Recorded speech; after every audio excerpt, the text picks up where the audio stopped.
Hello, boys and girls. Got another album review for you fine folks on the internet today.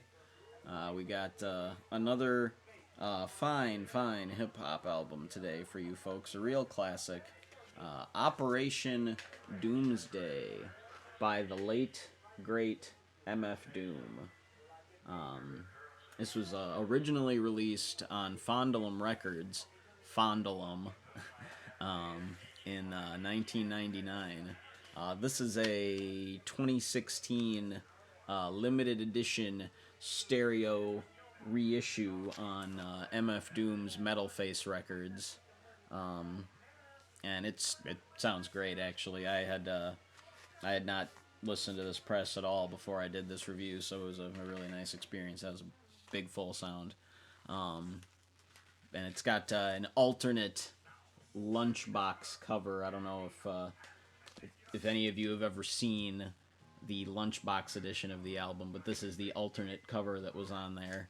And I guess I should say, for those of you who might not know, MF Doom is kind of an underground phenomenon, so maybe some of you don't know. Daniel Dumile, better known as MF Doom, was born July 13th, 1971, in London, England, to a Trinidadian mother and a Zimbabwean father who raised their children as Muslims in the 5% Nation. He and his adolescent friend group would later identify with the Nuwaubian Nation. I think it was called something else at that point in time, but his family moved to Long Island, New York during his childhood. But apparently he never became an American citizen at any point in his entire life. After a 2010 tour, apparently he was denied re-entry, I should say, into the U.S., so he literally relocated to London after that for the last 10 years of his life.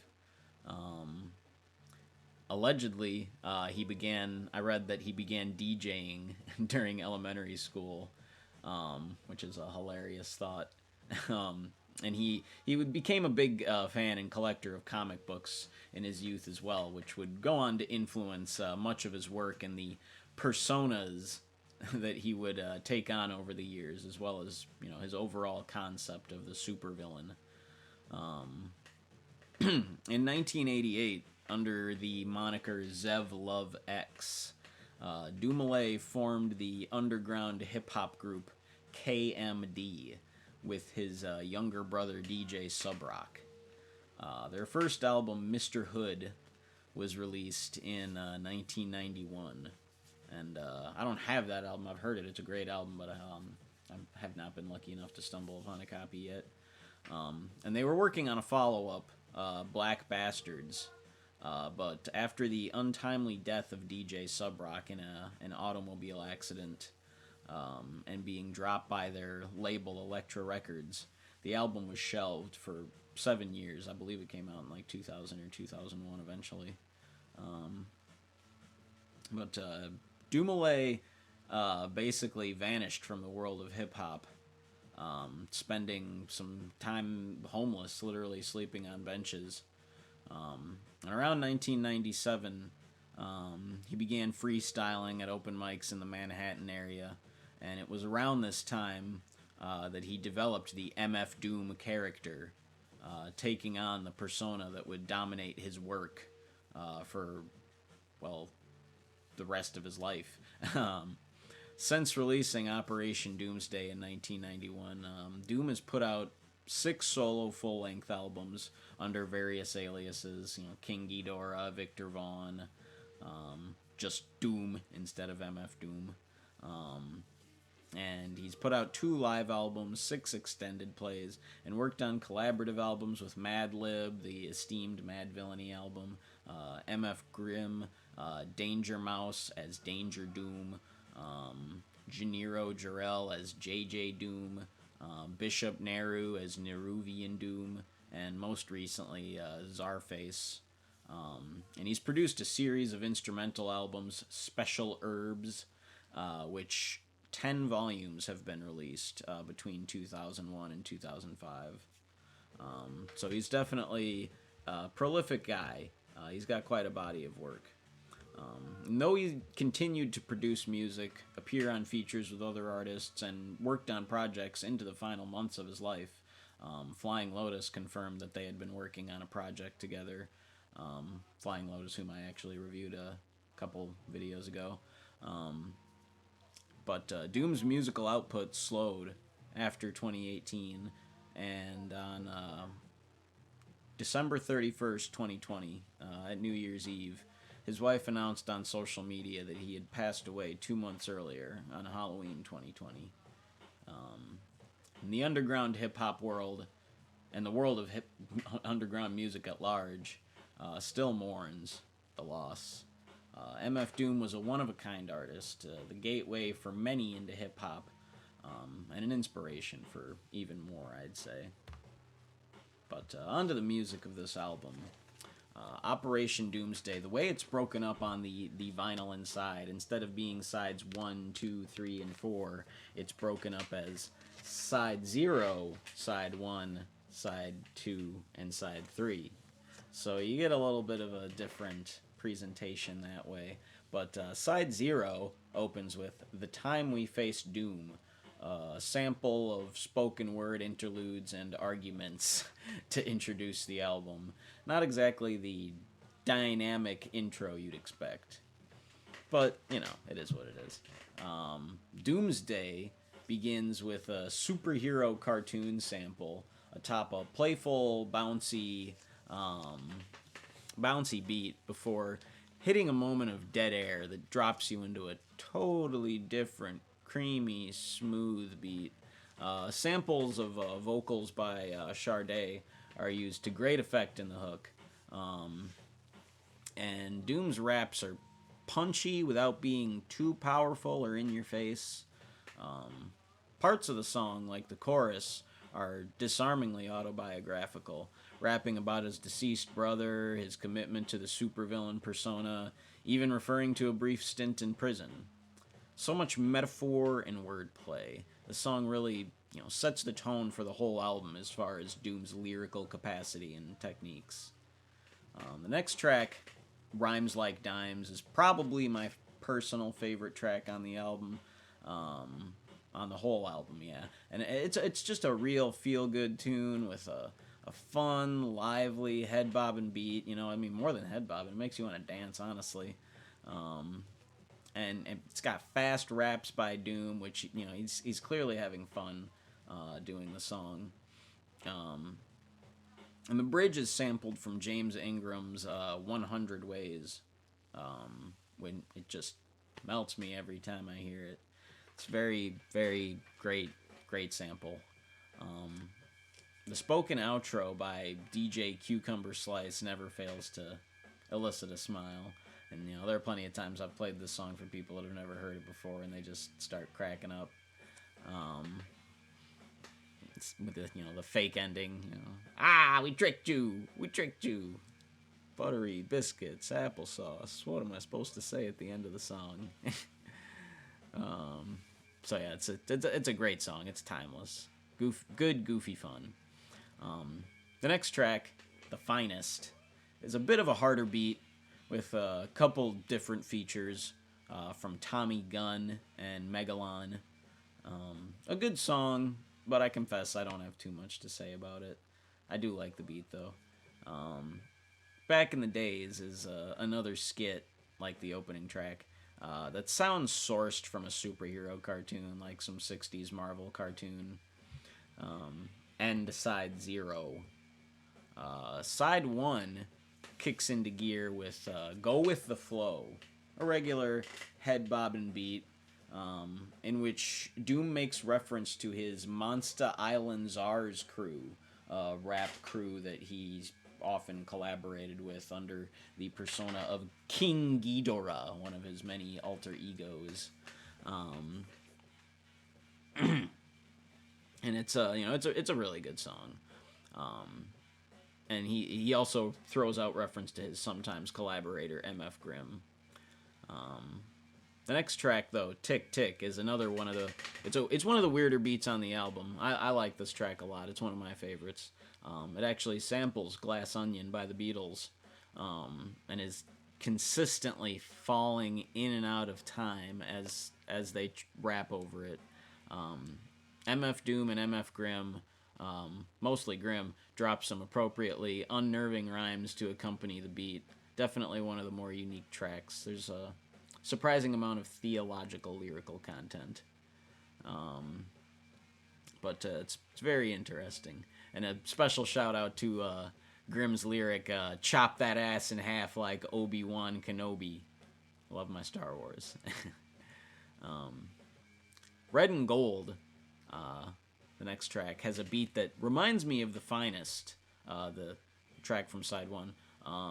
It's a bass heavy, but still sounds like it's derived from 80s pop and soul. In spite of the tone of the beat, some of Doom's raps in the song refer to much darker situations, crime, even murder in the streets. The Hands of Doom is another spoken interlude, nothing too compelling. Who You Think I Am has a very cool beat based around what sounds like flute. This is the only song on the album that qualifies as a posse cut, featuring 5 or 6 if you include Doom's alter ego. 5 featured rappers. Lots of lively verses, tons of braggadocio and wordplay. It's a fun song. And side 1. Side 2 begins with another spoken word interlude. Doom, Are You Awake?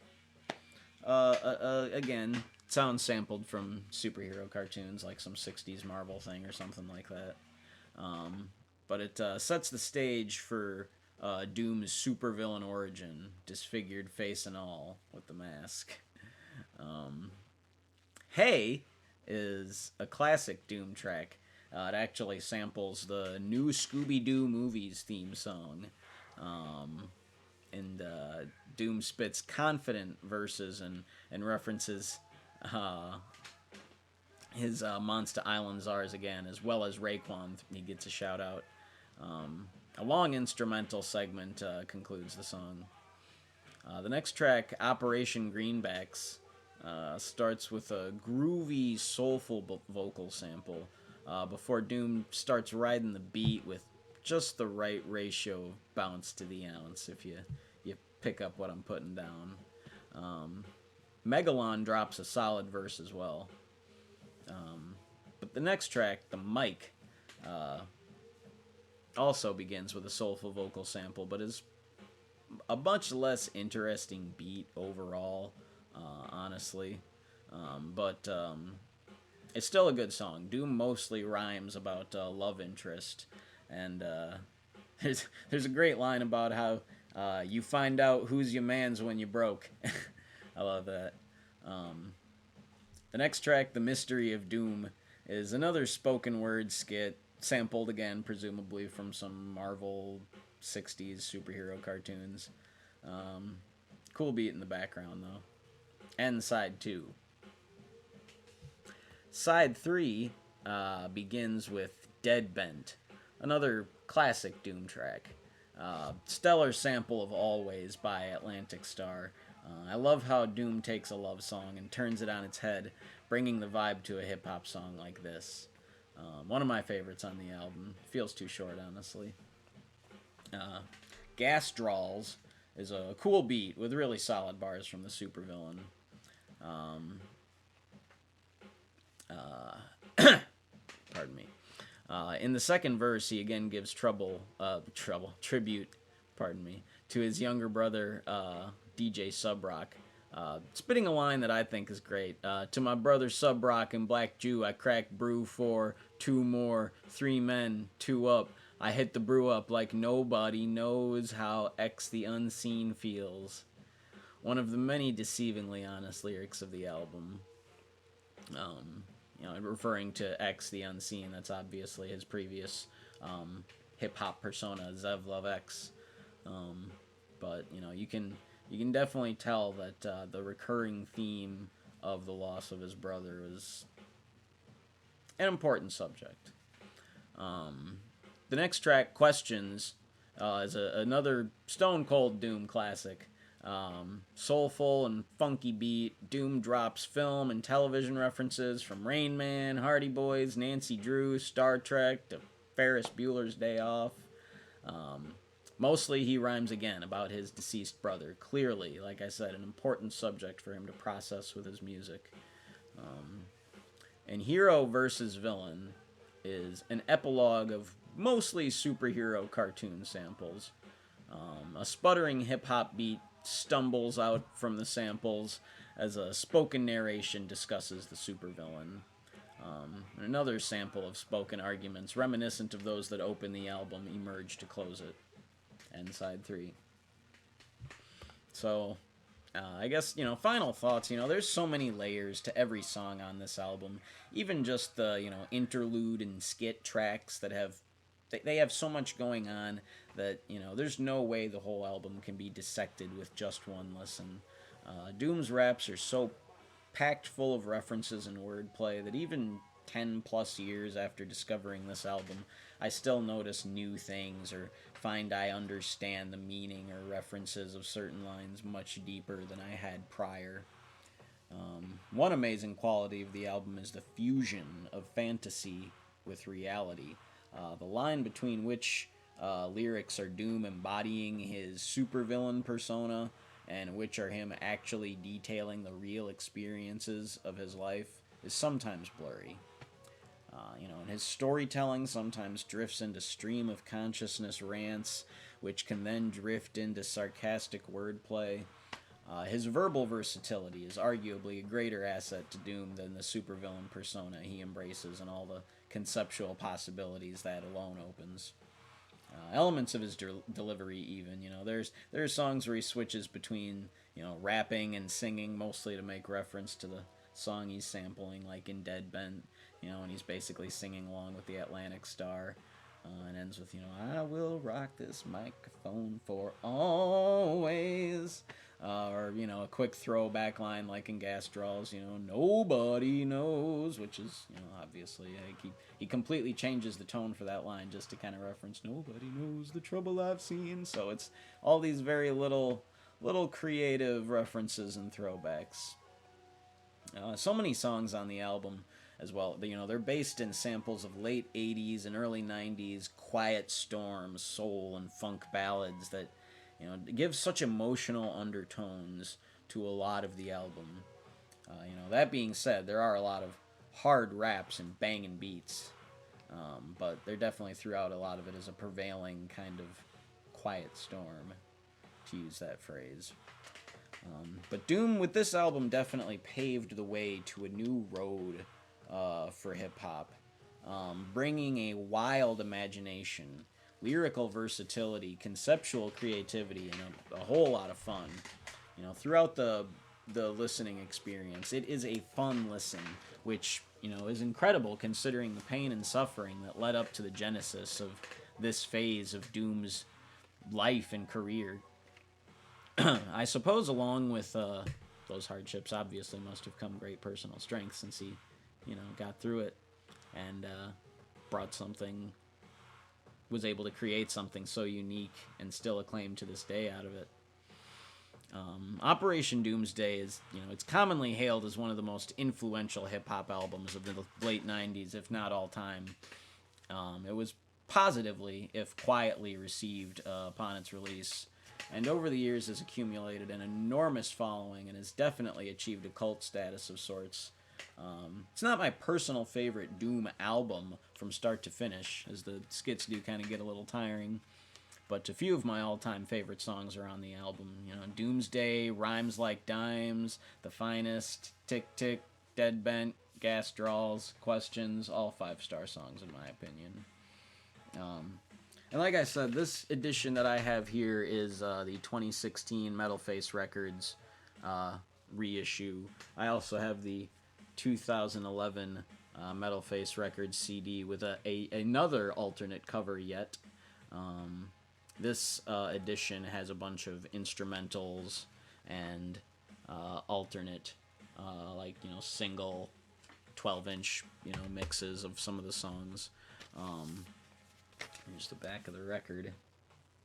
Yes, I put the hype sticker directly on the back of the record. Live with it, hate me, whatever. That's how I live my life. And here's the record, very nice quality. They don't even list the tracks on the label, but as you can see, side 0.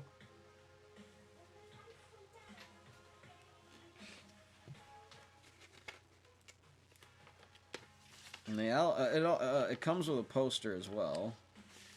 I haven't put it up yet, mostly because I just haven't decided where I want to put it up. It's a very cool fold out with the album art on there. January 1999.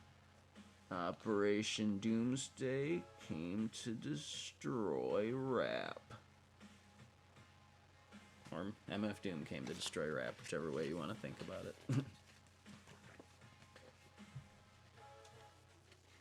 So, a small complaint, though. The only complaint I really have about this reissue is that it's just, it's not a gatefold. It's a double vinyl, but it's just a single, one, like, both slammed in the sleeve. I hate when you have to cram 2 records in one sleeve, but whatever. Anyways, the music is at least great. And, this album has been with me for longer than many people. But it's one I come back to time and time again, and it's one that, never disappoints. So, all in all, I would probably say that I would rate this album a strong 8, maybe a light 9. I'll go with 8 overall, just because there's a lot of filler skit material. Otherwise, it's a killer classic album, and I can't recommend it highly enough. If you haven't heard it, pick it up. And if you have heard it, let me know in the comments below what you think about it. Are you familiar with MF Doom and the rest of his eclectic body of work and various collaborations and weirdo projects? What do you got to say? Let's see it in the comments. Like, subscribe, all that silly YouTube jazz, and stay well. This has been Matthew Buckley Talks Music with MF Doom, Operation Doomsday. Music is the best.